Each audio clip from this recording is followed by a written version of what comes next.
Hi, all my YouTube beauties. The title of this video is not just clickbait.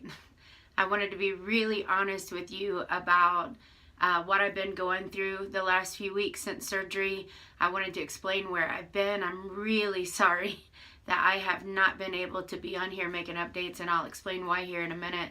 I wanted to go ahead and start out with my stats though, and get used to doing that at the top of every video. So my height weight was right at 300 pounds, just under. I think the highest I ever saw on the scale was like 298.7, almost 299. I'm sure I've been heavier than that, but I've never seen 300 or more on the scale. But I'm sure I've probably been over 300 pounds. The day of surgery, which was March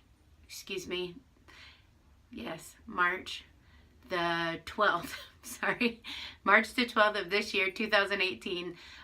The day of surgery, I weighed in at 273. When I got home from surgery, I weighed in at 274, which was kind of surprising. I figured I would weigh actually more than that because they pump you so full of IV fluids.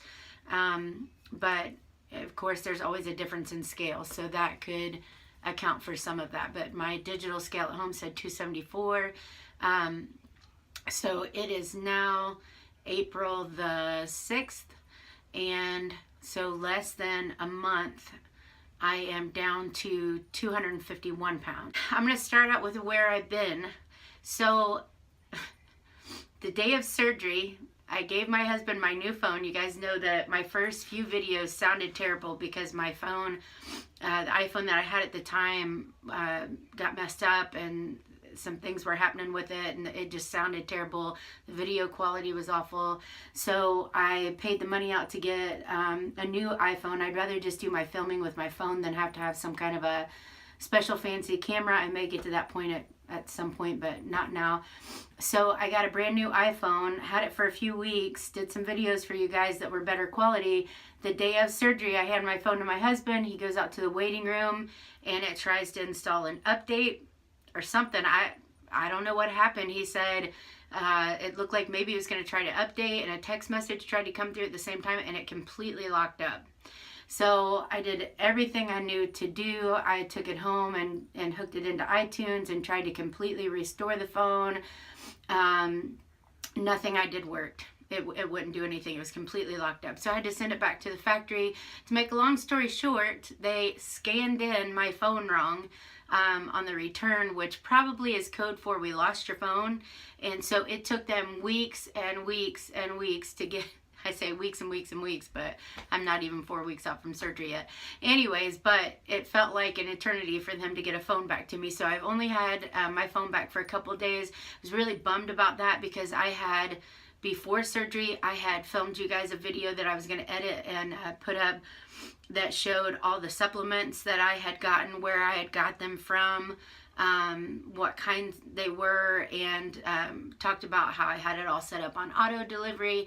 My husband had actually filmed me at the hospital the day of surgery and things like that, and now I've lost all that footage. So I apologize from the bottom of my heart, but I promise I'm going to get you guys caught up, and then I'm going to start making my weekly updates from here on out.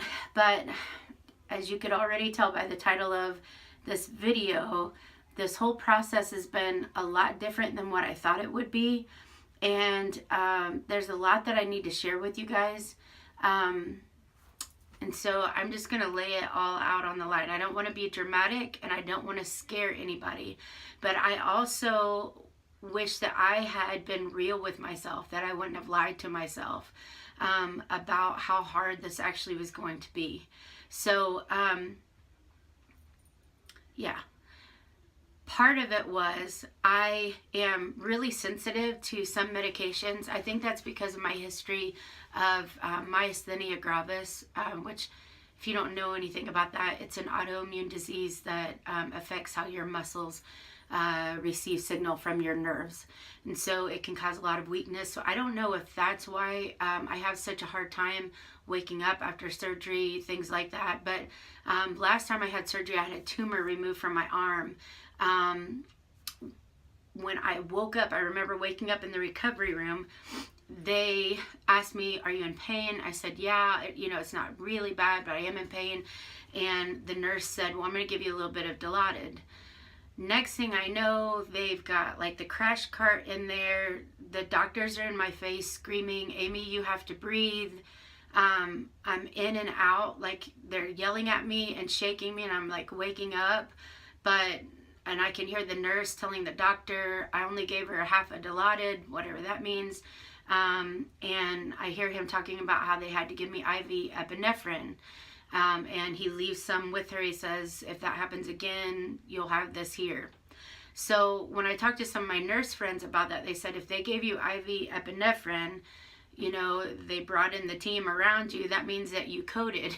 So I'm sure I didn't completely, like code blue, whatever, but I know that my respirations and my heart rate dropped low enough that they had to take care of business and get me going again before it got really bad. So when I went in for surgery this time, which it's really important if you have things like that you share that with your doctor, with the doctor that is doing your anesthesia and putting you under. Let them know if you're sensitive or if you have a hard time waking up. They need to be watching you really close. So I let them know that I wasn't really sure what happened. I did try to get the records after that to find out, and it wasn't in the medical records that they gave me. But I let them know that I must be sensitive to Dilaudid, because that was the first time in my life that I know of that I had ever had that particular medication. So they chose instead to give me morphine, which I was very nervous about when they said they were going to do that, because what I know about morphine is that it suppresses your breathing. So when I came out of surgery, I woke up in horrible pain. I woke up super nauseated, just in misery. I'm not going to sugarcoat it at all. And I immediately started dry heaving, and that is very painful after you have just had the surgery done, to be sitting there dry heaving. I did have a nausea patch behind my ear, which those nausea patches are crazy. You can't touch them, because if you rub your eyes, you can have blurred vision for several days. I think it's up to a week or something crazy like that. I don't remember. Anyways, but I had a nausea patch behind my ear. I'm sure they had been giving me a nausea medication, but the morphine was making me so sick. And for some reason, it just wasn't doing anything for my pain level, which is crazy, because I know morphine's been used for pain for a long time. And I didn't know what to do. I tried to call out for the nurse. Of course, I was really weak and out of it. I had oxygen, the nasal cannula in my nose, and I was trying to get her attention and let her know that I was in a lot of pain. I said, "Can you give me something for the pain?" And she said, "No, I'm not giving you anything else." She said, "We've had a horrible time getting you to wake up." She said, "We can't keep your respirations up, your oxygen level up." She said, "I can't give you anything else." And so I just lay there in misery.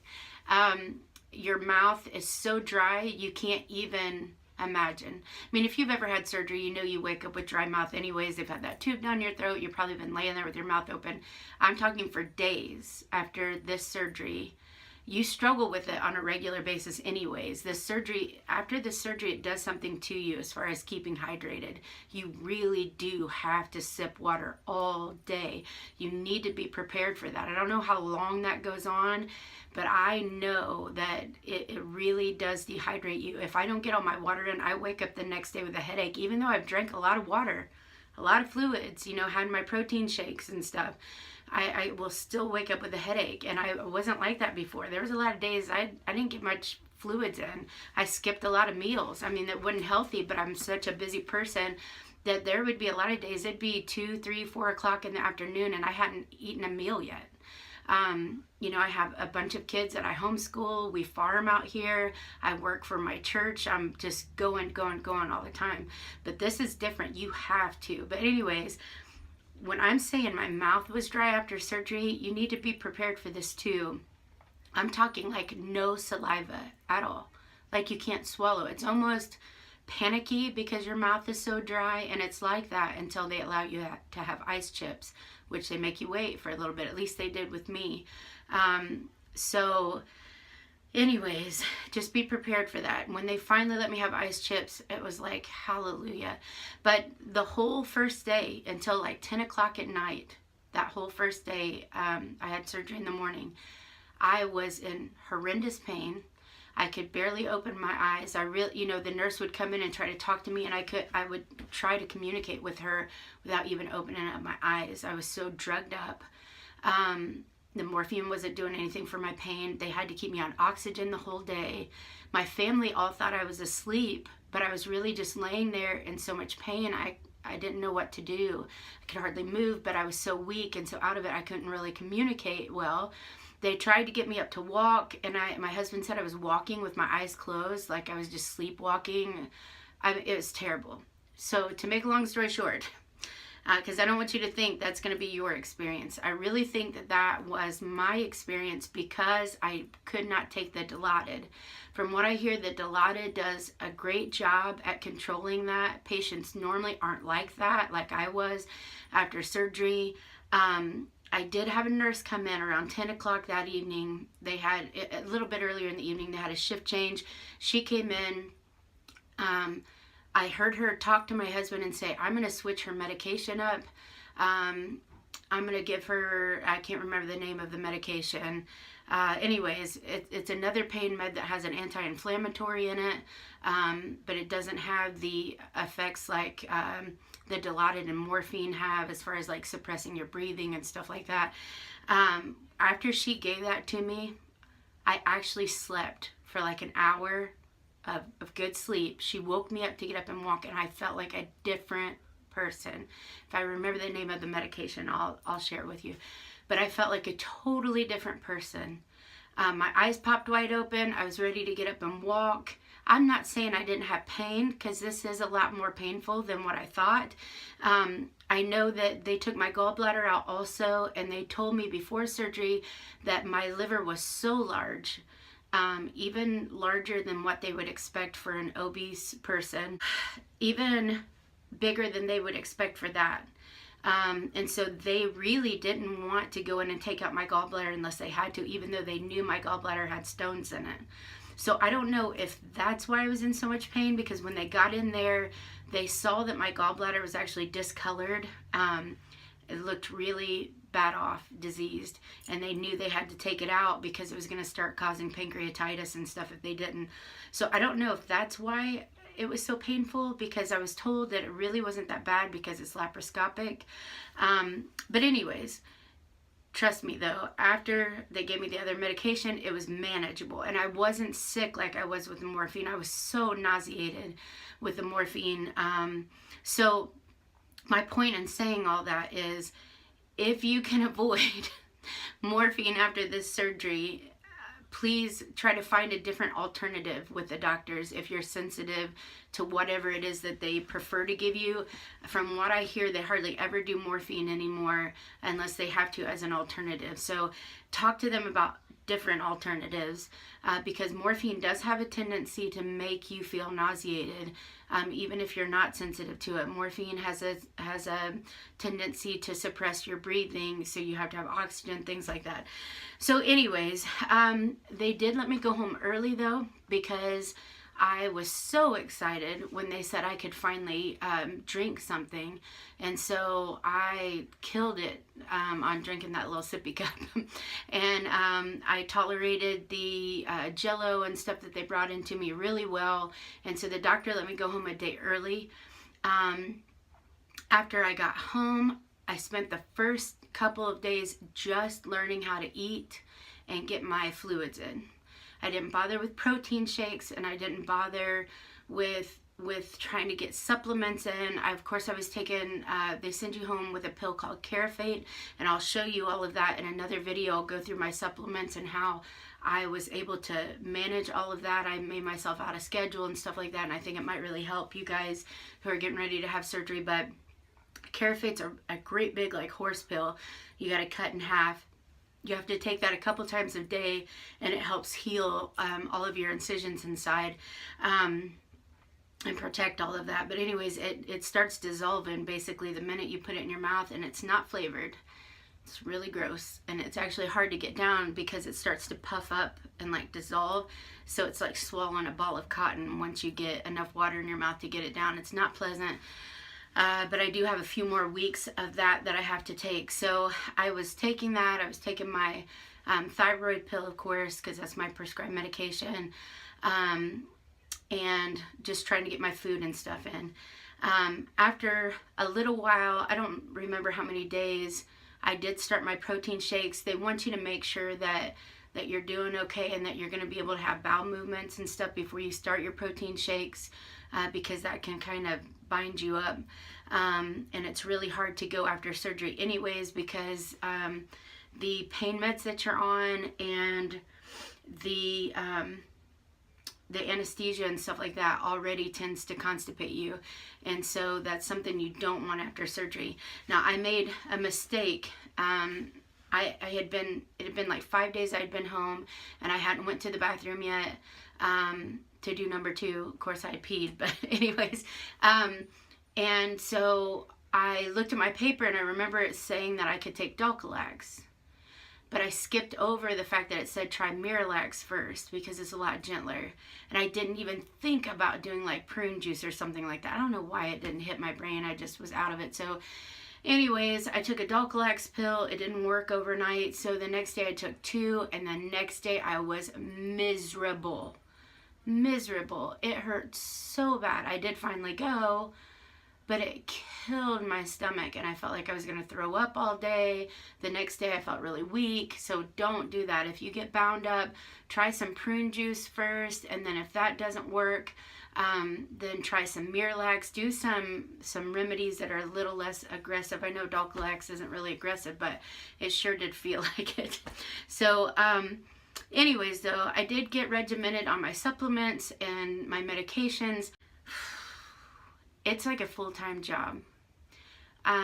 It really is. I want you to expect that if you're somebody who has to go back to work pretty soon after surgery, you need to be really prepared. I would have a schedule laid out. I would make sure that every morning you brought everything with you, your food, your protein. I would buy a nice pill organizer and have that all organized out.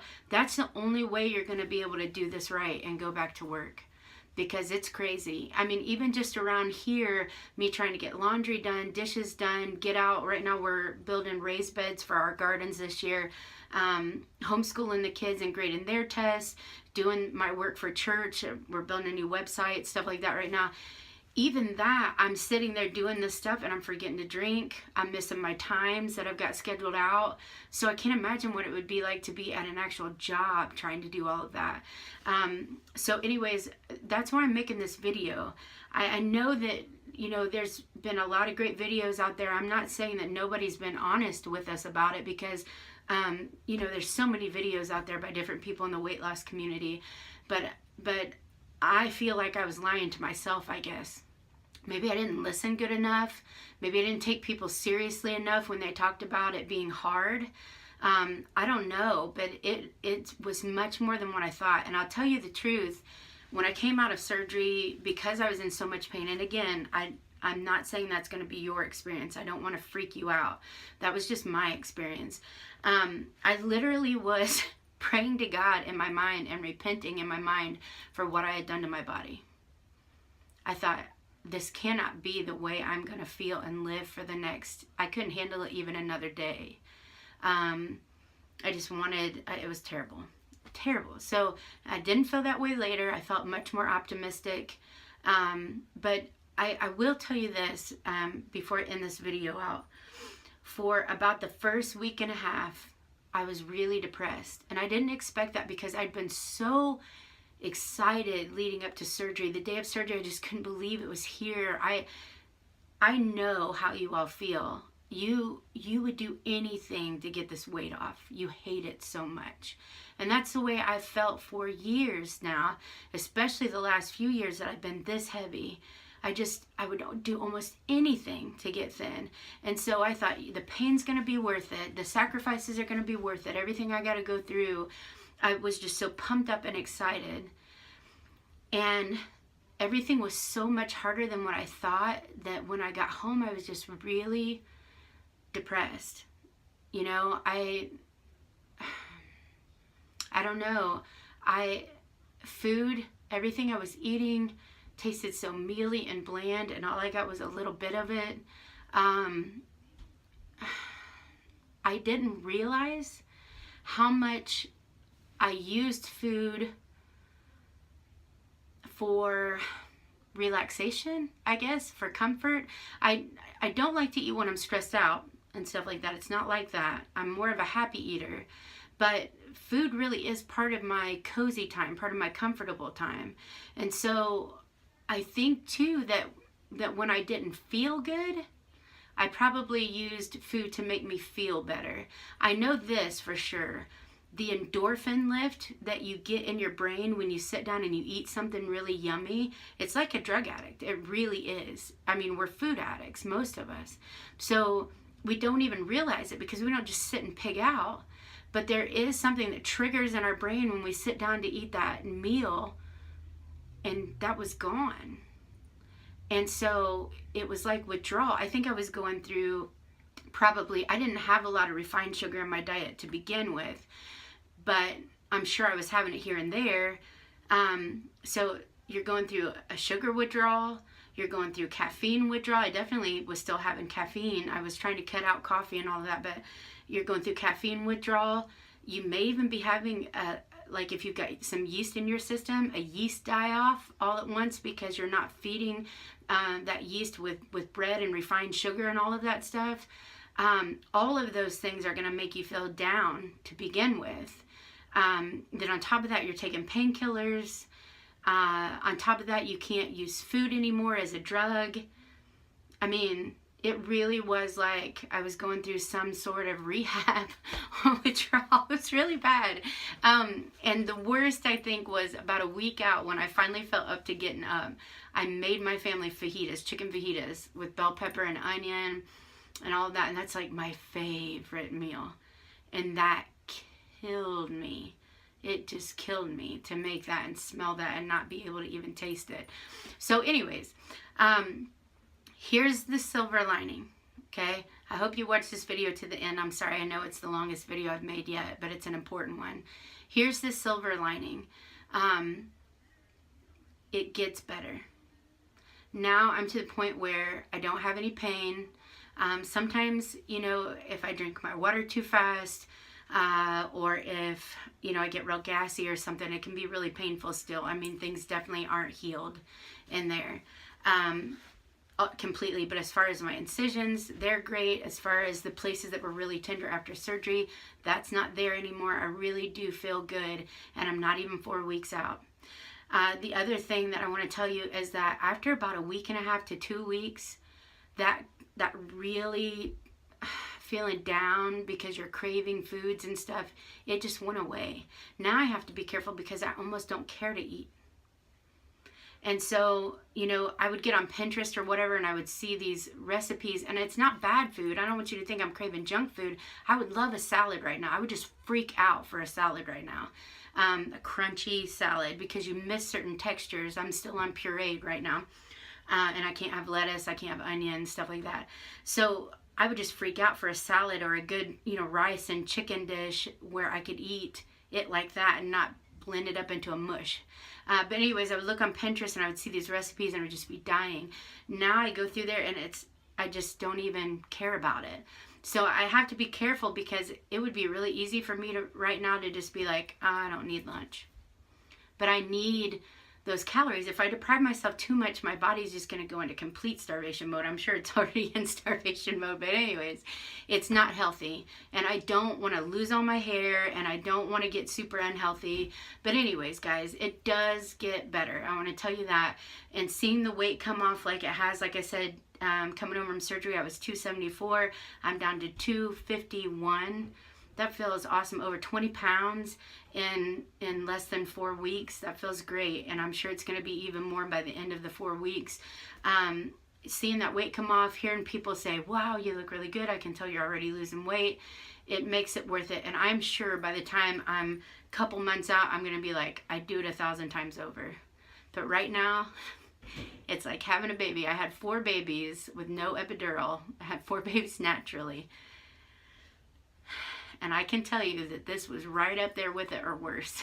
And that, again, is because of my experience. But right now, it's like when you have a baby, you just don't want to think about it for a while. So anyways, it's really great to be back on YouTube with you guys. It's really great to have my stinking phone back. I'll get some other videos put out for you guys. I may even make a couple this week to kind of make up for the lack. And then, of course, I'll be doing my weekly updates. So got a long way to go, but I'm feeling good, and it's great to be back with you guys. You guys have a good day, and I'll see you soon.